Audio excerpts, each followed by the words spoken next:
Toute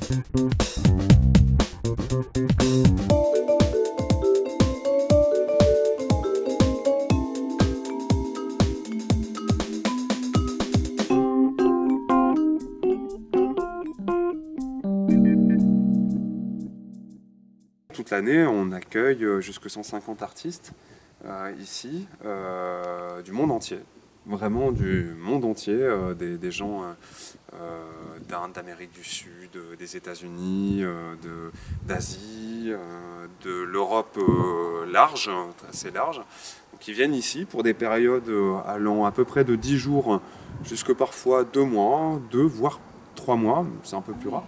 Et ils viennent ici pour créer, mais c'est-à-dire pour réfléchir à leur création. C'est-à-dire, si on devait faire une analogie, c'est un peu un laboratoire de recherche artistique ici, où des gens du monde entier, des artistes du monde entier, de toutes disciplines confondues. Donc on a des gens qui viennent du spectacle vivant, la danse, le théâtre, la musique, mais aussi des gens qui viennent des arts plastiques, de la photographie, de la vidéo, du cinéma.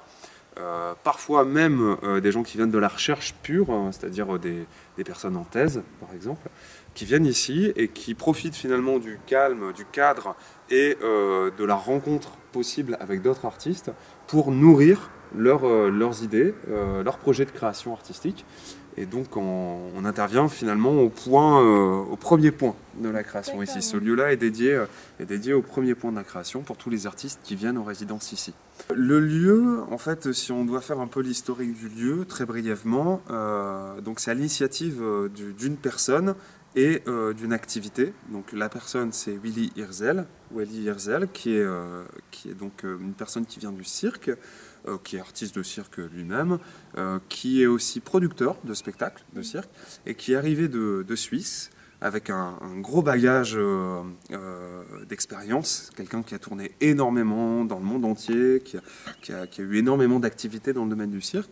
Et voilà, il cherchait un endroit où pouvoir à un moment donné installer ses activités, se poser, lui et ses activités.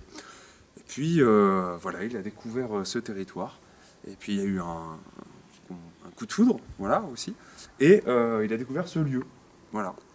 Et donc il a acquis le lieu, il en est devenu le propriétaire, et il a installé, voilà, son cirque, en fait, ici. Donc les traces de cette époque-là, on les voit à travers le chapiteau, notamment, et aussi les roulottes, bon, comme celle-ci, là, mais aussi les roulottes aux alentours, qui étaient les roulottes du cirque. Alors c'est le cirque Aladdin, et ce cirque-là, voilà, a commencé à implanter, à poser les premières bases du projet, en fait.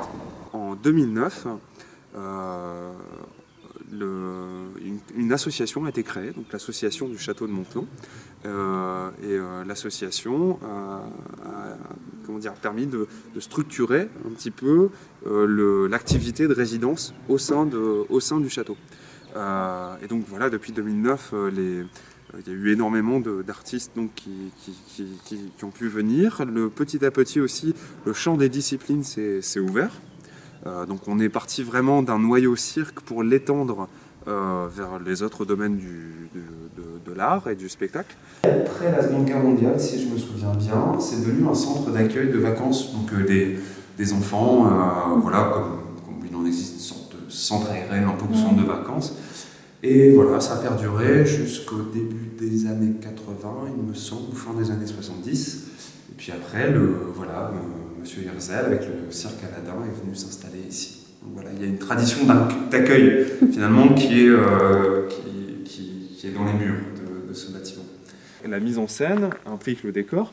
Et donc, tiens, quel décor on pourrait adapter à cette pièce et à cette création?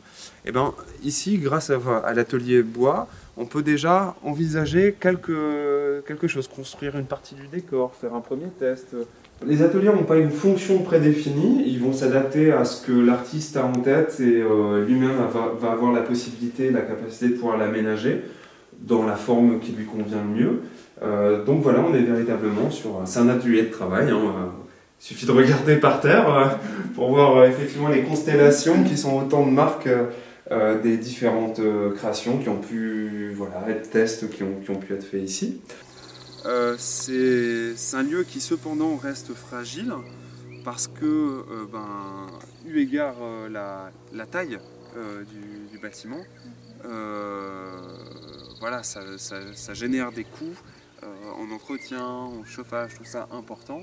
Et voilà, on arrive à un moment où on est assez connu et assez apprécié pour pouvoir développer d'autant plus nos activités.